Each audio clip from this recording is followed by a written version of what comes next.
កាលពីមុននោះបងប្រុសគាត់ធ្លាប់យកឈើខ្មៅមកសាងមួយអង្គហើយគឺព្រះអង្គឈ្នះមារមួយអង្គឥឡូវ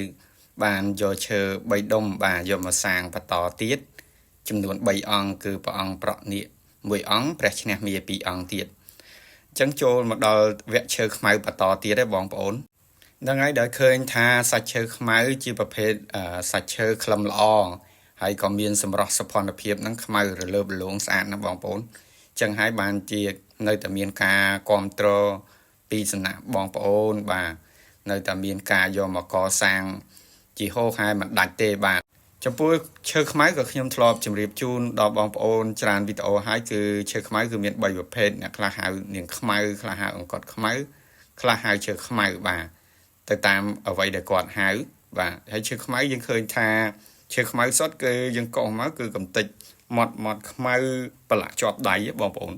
បាទនិយាយពីការកសាងវិញបាទគឺការកសាងឈើខ្មៅនឹងគឺមានយូរហើយបងប្អូនបាទអញ្ចឹងហើយបានជាសួរថាតើ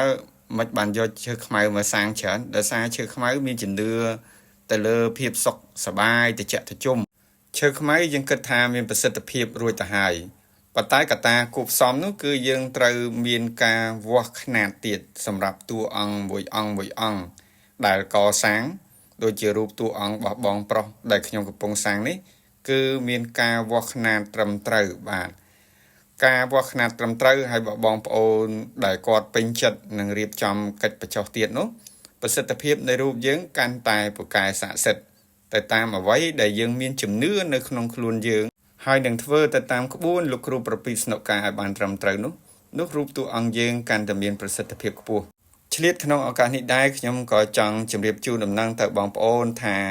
ជាងចម្លាក់ប្រម៉ែធរណីយើងខ្ញុំនឹងធ្វើការផ្លាស់ប្ដូរទីតាំងថ្មីបងប្អូនបាទពីផ្សារជុកមាស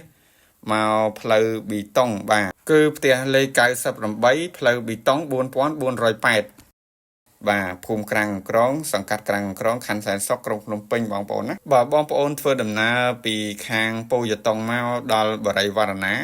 បាទបងប្អូននៅខាងស្ដាំដៃបងប្អូនកលេចមកខាងឆ្វេងវិញឃើញក្លឹបហាត់ប្រាណមួយបងប្អូនជិះចូលតាមផ្លូវប៊ីតុងមកដល់ក្នុងមកដល់ផ្លូវដីបងប្អូនបកស្ដាំបន្តិចនឹងមកដល់ទីតាំងខ្ញុំហើយបងប្អូនមួយវិញទៀតបើបងប្អូនធ្វើដំណើរមកដល់ភ្លើងស្តុបចំការព្រីងដែលមានផ្លូវបត់ជា4ផ្លូវមួយឡើងមកផ្សារឈុកមាសអញ្ចឹងបងប្អូនធ្វើដំណើររហូតមកដល់ទល់មុខបរិយវរណាដែលនៅខាងឆ្វេងដៃហើយខាងស្ដាំដៃ